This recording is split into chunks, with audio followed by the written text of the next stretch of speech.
வணக்கம். நான் தமிழன்பன். நேற்று விக்ரம், எஸ்.ஜே. சூர்யா, துஷாரா விஜயன் ஆகியோர் நடிப்பில் அருண்குமார் இயக்கத்தில் வெளிவந்திருக்கும் திரைப்படம் வீர தீர சூரன். இந்த படம் எப்படி இருக்குன்னு கொஞ்சம் பார்ப்போம். இந்த படத்தோட கதை என்னென்னா, மதுரையில் பெரிய தாதாக்களான 2 பேர் இருக்காங்க. பெரியவர், அவர் மகன் கண்ணன் அப்படின்னு 2 பேர். இந்த வேடத்தில் தெலுங்கு நடிகர் தெலுங்கு நடிகர் பிருத்திவிராஜும், மகன் கண்ணன்ற வேடத்தில் மலையாள நடிகர் சுராஜும் நடிச்சிருக்காங்க. இவங்க 2 பேரையும் அந்த மாவட்ட காவல்துறை கண்காணிப்பாளராக, மாவட்ட எஸ்பியாக வர்ற எஸ்.ஜே. சூர்யா ஒரு நாள் அவங்கள என்கவுண்டர் மூலம் சுட்டுக் கொல்லணும்னு முயற்சி பண்ணுறாரு. அவர் ஏன் அவங்கள சுட்டுக்கொள்ள முயற்சி பண்ணுறாருன்னா, அது ஒரு பழைய பகை. அவங்களால அவர் நிறையா பாதிக்கப்பட்டிருக்காரு. இப்போ ஒரு சந்தர்ப்பம் கிடைக்கும்போது அதை வச்சுட்டு அவங்கள கொலை பண்ணிடணும்னு அவர் முயற்சி பண்ணுறாரு. இந்த விஷயம் தெரிந்த அந்த தாதாக்களில் ஒருவர், அந்த பெரியவர், இந்த இதில் இருந்து மகனை காப்பாற்றணும்னா அந்த எஸ்பியை கொல்லணும், அதாவது எஸ்.ஜே. சூர்யாவை கொலை பண்ணணும்னு நினைக்கிறாரு. அதுக்காக அவர் காளியை வர சொல்கிறேன் அப்படின்றார். காளின்றது யாருன்னா, அவர் தான் ஹீரோ விக்ரம். காளின்றவர் இவங்ககிட்ட முன்னாடி வேலை செஞ்சவர், அடியாளா. இப்போ ஒரு மளிகை கடை வச்சுட்டு குடும்பம் 2 குழந்தைங்களோட அமைதியான வாழ்க்கை வாழ்ந்துட்டுருக்கார். ஆனால் இந்த நெருக்கடியான சூழ்நிலையில் காளி வந்தால் தான் எஸ்பியை கொல்ல முடியும், எஸ்.ஜே. சூர்யாவை கொல்ல முடியும், தன் மகனை காப்பாற்ற முடியும்னு அந்த பெரியவர் நினைக்கிறாரு. அதுக்காக அவர் நேராக விக்ரம் வீட்டுக்கே போய் அவர் காலில் விழுந்து அவரை சம்மதிக்க வைக்கிறாரு. விக்ரம் வராரு, எஸ்.ஜே. சூர்யாவை கொலை பண்ணுறதுக்கான முயற்சியில் ஈடுபடுறாரு. விக்ரம் எஸ்.ஜே. சூர்யாவை கொலை பண்ணாரா, அவர் இவங்களை என்கவுண்டர் பண்ணாரா, என்ன நடந்துச்சு கடைசியில் அப்படிங்கிறது தான் இந்த படத்தோட கதை. ஒரு மாஸ் ஆக்ஷன் என்டர்டெய்னர்னு சொல்கிற மாதிரி ஒரு மிகப்பெரிய சண்டையும் பொழுதுபோக்கும் கொண்ட படமாக எடுக்கணும்னு முயற்சி பண்ணியிருக்காங்க. இதில் விக்ரமோட நடிப்பு, உழைப்பு, சண்டை எல்லாம் சிறப்பு. அது எல்லாம் சொன்னால் புதுசாக என்ன, அது எப்போவுமே எல்லா படத்துலையும் அவர் செய்கிறது தான். இந்த படத்துலையும் சிறப்பாகவே செஞ்சுருக்காரு. இந்த படத்தில் ஓரிரு காட்சிகள்னால் கூட அந்த நாயகி மனைவியான துஷாரா விஜயனோட அவருடைய காட்சிகள் ரொம்ப உற்சாகமான துள்ளலாக இருக்குது, இன்ட்ரெஸ்டிங்காகவும் இருக்குது. அது இல்லாமல் சண்டை காட்சிகளில் பயங்கர எஃபர்ட் போட்டிருக்காரு. ஒரு சீனில் அவர் வெறும் வெற்று உடலோட, வெறும் உள்ளாடை மட்டும், ஜட்டி மட்டும் போட்டுக்கிட்டு வெற்று உடலோடு நடந்து வரும்போதும், மனைவியோடு இருக்கும்போதும் அவருடைய உடல் கட்டமைப்பு இன்னமும் எல்லா ஹீரோக்களுக்கும் ஒரு சவால் விடுற மாதிரி தன்னை கட்டுக்கோப்பாக வச்சுருக்காருன்றதெல்லாம் காட்டுது. எஸ்.ஜே. சூர்யா சிறந்த நடிப்பு, அதாவது மாநாடு, மார்க் ஆண்டனி படங்கள்லாம் அவருடைய மிகை நடிப்பு வரவேற்பு பெற்றுச்சு. இந்த படத்தில் மிகை நடிப்பு இல்லை, அந்த மீட்டருக்குள்ளே கரெக்டாக இருக்குன்னு சொல்லுவாங்களே, அந்த மாதிரி அளவாக மிக சரியாக அவர் இந்த படத்தில் அவருடைய நடிப்பு இருக்குது. அந்த காவல்துறை அதிகாரியாக அவ்வளோ கோபத்தை மனசுக்குள்ளே வச்சுக்கிட்டு அதை நிதானமாக வெளிக்காட்டி அதை செயலாக்கணும்னு துடிக்கிறதுலாம் ரொம்ப நல்லா பண்ணியிருக்கார். இப்போ இது ஒரு மாதிரி இந்த படத்துக்கு பெரிய பரவலான வரவேற்பு பெற்று நல்லா ஓடிட்டுருக்கு. இந்த படத்தில் கதாநாயகனும் ஒரு அடியாளாக இருக்கார். அவங்க பயன்படுத்துகிற ஆயுதங்கள்லாம் பார்த்தா எல்லா வித துப்பாக்கிகளையும் ரொம்ப எளிமையாக பயன்படுத்துகிறாரு. அதை விட கூடுதலாக இந்த படத்தில் எஸ்பியை கொல்றதுக்கு அவர் கொண்டு போகிற கிழங்கு அப்படின்ற கோட்வேர்டில் சொல்கிறது கன்னிவெடியெல்லாம் ஒரு பெட்டி நிறைய வச்சுருக்காங்க. விதவிதமான துப்பாக்கிகள் வச்சுருக்காங்க. ஒரு கட்டத்தில் இன்னொரு பெரியவரை விக்ரம் கொலை பண்ணுற காட்சியில் ஒரு துப்பாக்கி, அதாவது துண்டு துண்டாக பிரிஞ்சு கிடக்கிற ஒரு துப்பாக்கியை உடலில் அந்த துப்பாக்கியை துண்டு துண்டாக இருக்கிற துப்பாக்கியை ஒருங்கிணைச்சு ஒரு கொலை பண்ணுறதெல்லாம் பிரமிப்பாக இருக்குது. தேட்டரில் பயங்கரமாக கை தட்டுறாங்க. கிளைமாக்ஸில் அவர் பண்ணுற சண்டைக்கும் பெரிய வரவேற்பு இருக்குது, எல்லாமே இருக்குது. இருந்தாலும் இதில் திரும்பவும் ஒரு படத்தில் கதாநாயகன் ரவுடியாகவும், அதாவது பெரிய தாதாவோட அடியாளாகவும், வில்லனா ஒரு காவல்துறை அதிகாரியும் இருக்கிறது இது மறுபடியும் ஒரு சமுதாய விரோதிகளை ஊக்குவிக்கிற அல்லது அவர்களை போற்றி பாடுகிற படம் போல இருக்குது அப்படின்ற ஒரு தோற்றத்தை உருவாக்கக்கூடிய படமாக இருக்குது. ஏன்னா இதில் கதாநாயகன் ஒரு அடியாள் காவல்துறை அதிகாரியை கொல்ல போகிறாருன்றது மைய கதையாக இருக்கிறதுனால இது அப்படி இருக்குது. ஆனால் உண்மையில் இந்த இயக்குனர் மிக புத்திசாலித்தனமாக இந்த படத்தை கொஞ்சம் குறுக்கு வெட்டு தோட்டத்தில் போய் ஆராய்ஞ்சு பார்த்தா மிக புத்திசாலித்தனமாக பல காட்சிகளை வச்சுருக்கார். இந்த படத்தில் ஏற்கனவே அந்த ஊரில் பெரிய தாதாவாக இருக்கிற பெரியவர் என்கிறவரை கொலை செய்துவிட்டு அந்த பெரியவர் இடத்துக்கு வருவதற்காக தெலுங்கு நடிகர் பிருத்திவிராஜ் செய்கிற வேலையில் அவர் வந்து ஹீரோ விக்ரம் தன்னுடைய அடியாளை பயன்படுத்தி அவனை தவறாக வழி நடத்தி அந்த பெரியவரை கொலை செய்ய வைக்கிறார்.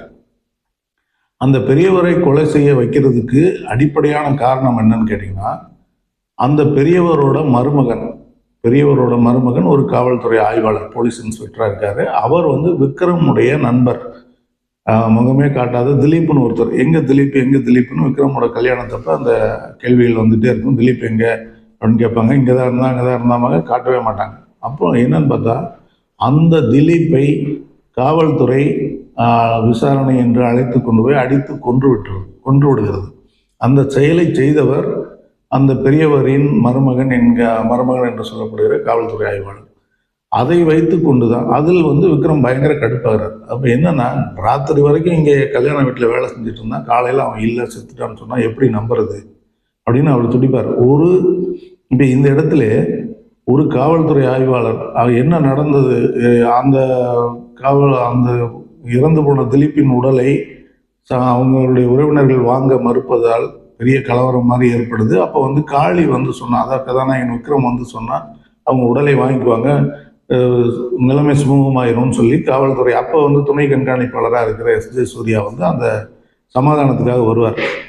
அப்போ விக்ரம் கூப்பிட்டு கேட்பார், என்ன நடந்துச்சுன்னு எனக்கு தெரியணும் அப்படின்னு கேட்கும்போது அவர் சொல்லுவார், நான் வந்து டீ ஷாப்பில் டீ கடையில் நின்றுட்டு இருந்தேன், தேநீர் கடையில். நான் டீ வாங்கிட்டு திரும்பும்போது திலீப் மேலே கொட்டிருச்சு. உடனே வந்து அவர் வந்து என்னை டேன்னு சொன்னதுனால கோவம் வந்துருச்சு. ஒரு பொது இடத்துல ஒரு காவல்துறை அதிகாரியை பார்த்து டேன்னு சொன்னால் கோவம் வரமா அப்படின்னு, நீ தானே தப்பு பண்ண, டீயை கொட்டின, இருந்தாலும் பெண்கள்லாம் இருக்கும்போது டேன்னு சொன்னால் அப்புறம் எப்படி போலீஸ் மக்கள் மதிப்பாங்க, அதனால் அடித்தேன் அப்படிங்கும்போது உடனே அதே இடத்துல அவர் மனைவியை வச்சுட்டு டே அப்படின்றார் அவரை. இப்போ என் மேலே கை வை பார்க்கலாம், இங்கேயும் பெண்கள் இருக்கிறாங்கன்னு ஒரு காட்சியை வச்சுருக்காங்க. இந்த காட்சியில் அவங்க தெரிவிக்கிறது என்னென்னா, காவல்துறை தங்களுக்கு வானளாவிய அதிகாரம் இருப்பதாக நினைத்து கொண்டு செய்கிற அராஜகங்களில் ஒரு துளியாக ஒரு தேநீரை ஒருத்தர் மேல் கொட்டிவிட்டு அவர் வந்து அதற்காக கோவப்பட்ட உடனே அவரை விசாரணை என்று அழைத்து கொண்டு போய் அடித்து கொன்று விடுகிறது. அதற்காகத்தான் அந்த கதாநாயகன் வெகுண்டு எழுந்து அவரை வழிநடத்தக்கூடிய ஆட்கள் கொடுக்கிற தவறான தகவலால் அந்த காவல்துறை ஆய்வாளரை அவர் தாக்க போகும்போது, காவல்துறை ஆய்வாளரை தாக்கினால் காவல்துறை ஆய்வாளரின் மாமனாரான ஊர் பெரியவர் உன் குடும்பத்தையே தூக்கிடுவார் அப்படின்னு மிரட்டுவாங்க. உடனே வந்து பெரியவரையே நான் தூக்குறேன் அப்படின்னு சொல்லி தான் முதல்ல அந்த கொலை நடக்குது.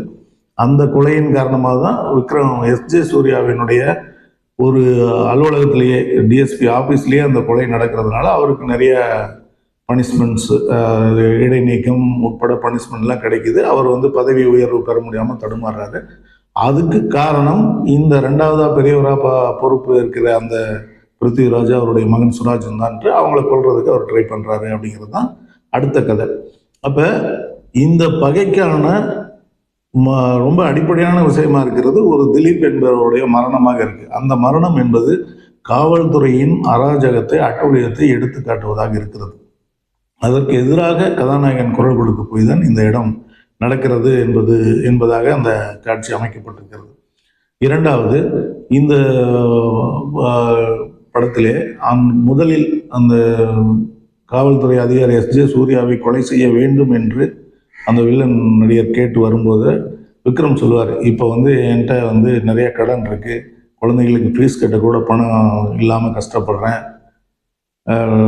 வீடு ஒரு சின்ன ரூம் கட்டலாம்னு நினச்சேன், அதுக்கே வந்து பணம் இல்லாமல் பாதியில் வேலை நிற்கிது, ஆனாலும் நான் படுத்தா நிம்மதியாக தூங்குறேன், ஏன்னா நான் வந்து நேர்மையாக தொழில் செஞ்சு வாழ்ந்துட்டு இருக்கிறேன், இதுதான் சரின்னு நினைக்கிறேன், ஏற்கனவே நான் பண்ணது உங்களோட இருந்து நான் பண்ண பாவத்துக்கெல்லாம் என்ன பரிகாரம் செய்யறதுன்னு தெரியாமல் தவிச்சிட்டு இருக்கிறேன், இப்போ வந்து மறுபடியும் என்ன அந்த பாவ செயலுக்கு கூப்பிடாதீங்க, நான் வரமாட்டேன்னு சொல்றாரு. இந்த படத்தில் கதாநாயகன் வில்லனோட அடியால் வில்லன் இருக்கிறவர் என்பதாலேயே இந்த படம் அவர்களை ஊக்குவிக்கிறதா போற்றுகிறதா என்றால், இந்த இடத்தில் இந்த அடிப்படையில் நடந்த கொலைக்கு எதிராக அவர் விஸ்வரூபம் எடுப்பதும், இந்த இடத்தில் நீங்கள் செய்வது பாவச் செயல், அதை நானும் செய்து கொண்டிருந்தேன் என்று கதாநாயகன் சொல்வது போல் அமைக்கப்பட்டிருக்கிற காட்சி நேர்மையாக இருக்க வேண்டும், நிம்மதியாக வாழ வேண்டும் என்றால் உழைத்து வாழ வேண்டும் என்பதை ரொம்ப அழுத்தம் திருத்தமாக சொல்கிற இடமாக இருக்கிறது. இந்த இரண்டு இடங்களிலும் வெளித்தோற்றத்துக்கு ரொம்ப பெரிய ஒரு தாதா கதாநாயகனாகவும் போலீஸ் அதிகாரி வில்லனாகவும் இருக்கிறான் அப்படிங்கிற அந்த வெளித்தோற்றத்தை சுக்குநூறாக உடைத்து அடிப்படையாக ஒரு நேர்மையாக இருக்கிறவன் தான் கதாநாயகனாக இருக்க முடியும், அவர்கள் தான் சரியாக வாழ முடியும் என்று அந்த கதாநாயகன் விக்ரம் கதாபாத்திரத்தை வச்சு சொல்ல வந்திருக்கிறார் இயக்குனர் அருண்குமார் அவர்கள். அடுத்து விக்ரம் அவர்களும் துஷாரா விஜயன் அவர்களும் செய்து கொள்ளும் திருமணமே ஒரு முற்போக்கான விஷயத்தை பேசக்கூடியதாக இருக்கிறது. பெண் அடிமைத்தனம் ஊறி கிடக்கிற இந்த சமுதாயத்தில் ஒரு பெண் திருமணமானால் அல்லது குழந்தை பெற்றால் அவள் ஒதுக்கி வைக்கப்பட்டு விடுவாள் என்கிறதை தாண்டி கல்யாணம் ஆகும் போதே துஷாராவுக்கு பிறந்த குழந்தையை தன் கையில் ஏந்தி கொண்டு அந்த குழந்தைக்கு நான் தான் தகப்பன் என்று சொல்லி அவர் திருமணம் செய்கிறார் என்கிற காட்சி மிக முற்போக்கான காட்சியாக அமைந்திருக்கிறது. அதேபோல் இந்த படத்தின் தொடக்கத்தில் படம் தொடங்கிய உடனேயே அந்த இப்போ பெரியவர் அந்த பிருத்திவிராஜ் கண்ணன் வீட்டுக்கு அந்த ஒரு பெண்மணி கையில் ஒரு 10 வயது பெண் குழந்தையை அழைத்து கொண்டு வருவார். அங்கு வந்து என் கணவன் எங்கே, என் கணவனை என்ன செய்தீர்கள், என் கணவனை கொன்று விட்டீர்களா என்று அந்த வீட்டில் பெரிய சண்டை போடுவார். உடனே அவர்கள் எல்லாம் அந்த பெண்ணையும் அந்த குழந்தையும் அடித்து விரட்டி விடுவார்கள். அந்த பெண்ணையும் குழந்தையையும் அவர்கள் கொலை செய்தார்கள், கொலை செய்து பிணத்தை புதைத்து விட்டார்கள் என்று சொல்லித்தான் என்கவுண்டருக்கே வரும். அதாவது அவ்வளவு ஒவ்வொரு காட்சியும் ஏனோ தானோ என்று இல்லாமல் ஒவ்வொன்றுக்கும் இறுக்கமான பிணைப்பு வைத்திருக்கிறது திரைக்கதையில் இருப்பதற்காக இது சொல்கிறோம். அந்த பெண்ணும் அந்த குழந்தையும் அவர்களை வைத்துத்தான் மொத்த படமும் நகர்கிறது. அவர்கள் என்ன ஆனார்கள் என்று எந்த இடத்துலையுமே இருக்காது. அந்த பெண் இறந்து விட்டதாக அந்த கணவனிடம் பொய்யாக கையெழுத்து வாங்குகிறார்கள் என்ற குறிப்பு மட்டும் ஒரு காட்சியில் வருகிறது. அந்த கணவன் அழுது கொண்டே இருப்பான். பொண்டாட்டி சாகாமையே செத்துட்டான்னு கையெழுத்து போட்டு கொடுக்குற வழி உனக்கு தெரியுமா அப்படின்ற ஒரு வசனத்தின் மூலம் அந்த காட்சி தெளிவுபடுத்தப்பட்டிருக்கிறது. அந்த பெண்ணை இறுதியாக படத்தின் மிக இறுதி காட்சியாக விக்ரம் தன் மனைவி, குழந்தைகள், மனைவியுடைய அம்மா ஆகியோரோடு ஒரு பேருந்தில் அந்த ஊரை மொத்தமாக காலி செய்துவிட்டு வேறு ஊருக்கு போகும்போது நடுவில் அந்த பேருந்து நிறுத்தப்பட்டு அந்த முதல் காட்சியில் வந்த பெண்மணியும் குழந்தையும் கணவனோடு அந்த பேருந்தில் ஏறுகிறார்கள். அப்பொழுது விக்ரம் முன்பு ஒரு காட்சியில் தன் குழந்தைக்காக வாங்கிய காற்றாடி அந்த குழந்தையின் கையில் இருக்கிறது. இதன் மூலமும் அப்பொழுது அந்த முதல் காட்சியில் வருகிற பெண் பேசுகிற வசனத்தில் நான் தான் மயக்கம் போட்டு கீழே விழுந்தப்போ ஒருத்தர் வந்து என்னை தண்ணி தெளித்து மயக்கம் தெளித்து ஆட்டோவில் ஏற்றி விட்டாரு, குழந்தை கையில் காத்தாடி கொடுத்தாருன்னு கூட சொன்னனே அப்படிம்பார். அப்போ இதுக்கு நடுவில் விக்ரம் நேராக வீட்டுக்கு வந்தார், அந்த பெரியவர் வந்த பிறகு அந்த வேலையை ஏற்றுக்கிட்டாருன்னு இல்லாமல் நடுவிலேயே அந்த பெண்மணியை சந்தித்திருக்கிறார், அவர்களை காப்பாற்றி இருக்கிறார் என்பதெல்லாம் நுட்பமாக உள்ளே வைக்கப்பட்டிருக்கிற செய்தியாக இருக்கிறது. இதுபோல ஏற்கனவேவும் பல விஷயங்களை ஒரு நுட்பமாக ஒரு சில வசனங்களில் மிகப்பெரிய விஷயங்களை கடத்தி இருக்கிறார் இயக்குனர். இப்பொழுது எஸ்.ஜே. சூர்யா என்கவுண்டர் பண்ணுவதற்கு என்ன காரணம் என்றால் அவருடைய பதவி உயர்வை தடுத்து அவருக்கு நிறைய தண்டனைகள், பணி ரீதியான தண்டனைகள் கிடைக்கிறது காரணமாக இருந்ததனால் அவர் கொள்கிறார், இந்த கொலை முயற்சியில் ஈடுபடுகிறார் என்பதை அதையும் ஒரு வசனத்தில் சொல்லியிருப்பார்கள். இது மாதிரி பல விஷயங்களை, பல அடர்த்தியான விஷயங்களை சில வசனங்களிலும் பல முக்கியமான காட்சிகளை சில குறியீடுகளிலும் காட்டி ஒரு கவனிக்க தகுந்த படமாக இந்த படத்தை எடுத்திருக்கிறார் இயக்குனர் அருண்குமார்.